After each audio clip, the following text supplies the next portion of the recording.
is good, everyone? This is Ardicer, and today I will be bringing you my Magicka Nightblade build, not because I necessarily felt the means to release it, but there's been some requests by people who wanted to know what I'm running. But there's like multiple of these builds out there, they're just a little bit different in the minor tweaks. But still, hey, the public demands, the public gets what they want.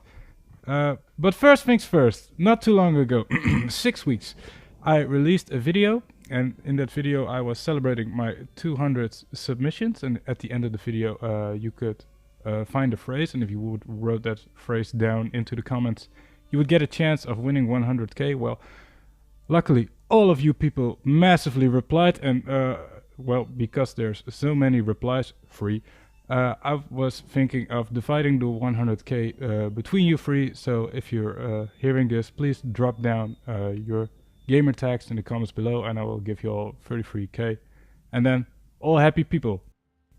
Well, that's that then. Let's get into the build, shall we? That should be it. This is completely buff without a weapon damage glyph from the back bar. So we are going for a high max Magicka pool here, with the recovery on the Magicka is out of balance here because I just used the pot, which boost should be 2100, and stem recovery is like 800. It's just okay. It used to be a bit higher. That was before Somerset, when they increased the cost of Swallow Soul dramatically. Terrible, terrible. But solid stats, spell critical and weapon critical is good as well. It goes up to 30 with the Nightblade passives, and I explain why in a bit.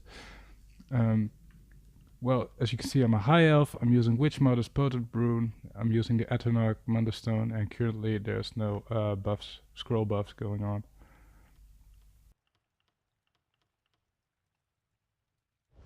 Then we go into the gear. Shackle Breaker, what a surprise. Okay, a Nirnhorn Shackle Breaker with a flame damage enchant on it.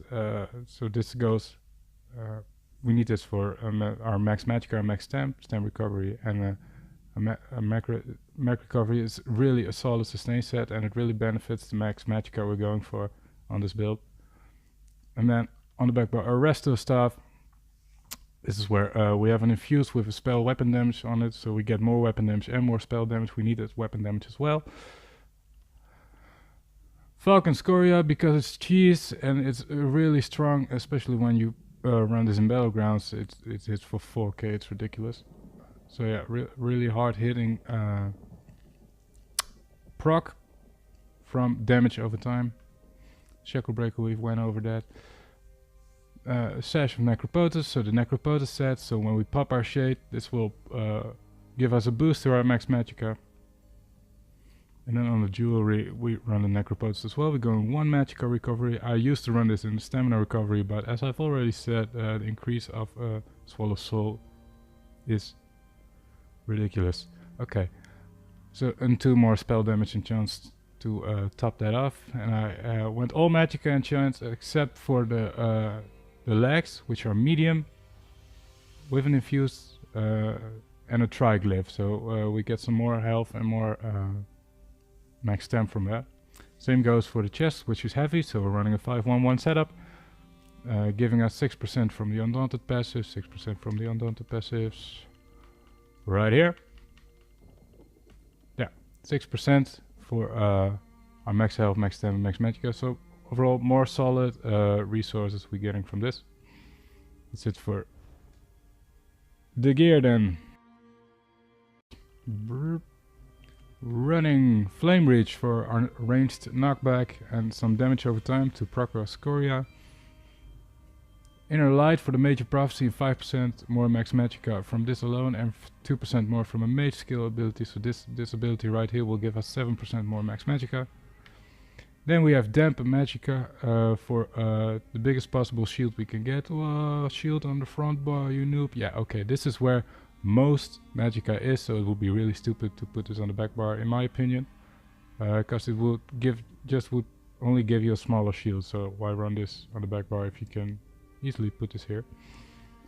Then Swallow Soul main spammable, fully buffed. The tooltip value of this thing goes to 11k, so 11k on a spammable is ridiculous. Plus this gives us minor vitality for 8% more healing received. Then the big boy burst of this build, Merciless Resolve, giving us minor berserk, 8% more damage done. And when we hit 5 light or heavy attacks, it morphs into a spectral bow, and that thing hits really ridiculously hard. Fully buffed, about 24k I believe. Really solid damage. And then running Incapitating Strike. What, Ardicer? It's a stamina morph. Yeah, forget it. This thing is utterly broken. You need to use this one, man. The stun from this thing, you can't miss out on it. Of course, the Soul Harvest will hit slightly harder, and our spell penetration won't do anything for this one as it would for Soul Harvest. But the stun from this thing is absolutely ridiculous. The major defile that comes from it, the 20% more damage against the target, is utterly broken. As you can see now, it's a 40k tooltip damage already. Like I said, on the back bar we can proc 452 weapon damage as well. This tooltip goes up to 18.5k. Absolutely ridiculous on a Magicka build.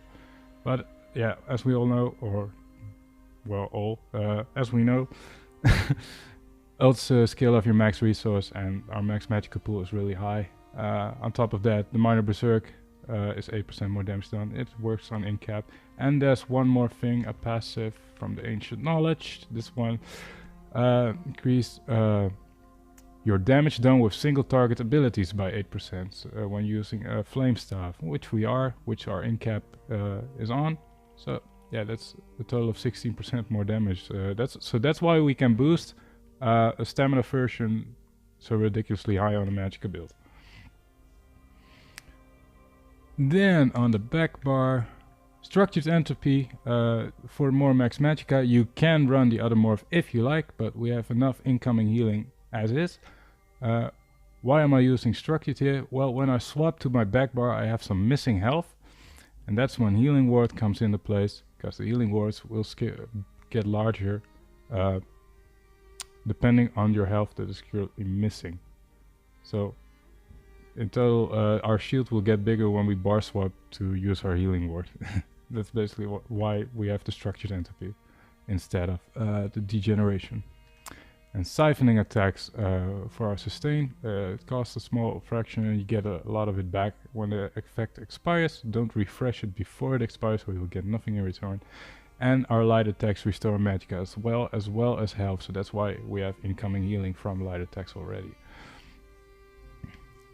Then Crippling Grasp, this is our snare, and it's giving us movement speed as well, plus the immobilization for only 1.5 seconds, but it's really great to catch up on your opponent.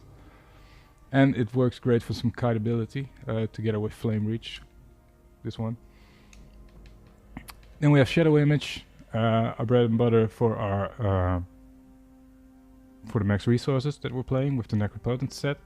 The damage this thing does is negatable, it's not really big of a deal. The 15% damage reduction is nice when you're like in a 1v1, but when there's multiple people facing you, you're not really have control of who he is targeting. But all in all, we can teleport back to the shade, so that makes for some great kite ability and some trolling things that you can do with this.